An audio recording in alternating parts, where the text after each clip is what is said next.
आखिरकार ये मैंने कर ही दिया। अरे वाह पूजा, तुमने ये पूरा कर दिया। माफ करना पूजा, मैंने जानबूझकर नहीं किया। तुम रहने दो, मैं हेयर ड्रायर लाती हूँ। तुम कुछ मत करना। तुम ये क्या कर रही हो? लैपटॉप क्यों धो रही हो?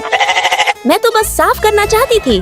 तुम मुझ पर इतना गुस्सा क्यों हो? मैं तुमसे बात नहीं करूँगी। प्रिया, खाना तैयार है, जल्दी आकर खा लो। हाँ, मुझे बहुत भूख लगी है, लेकिन मैं पहले संतरा खाऊंगी। प्रिया, इसे मत खाओ, ठंडा मौसम है, ये नुकसान देगा। अरे हटो, ये ज्यादा खट्टा नहीं है, इसे खाने से मुझे कुछ नहीं होगा।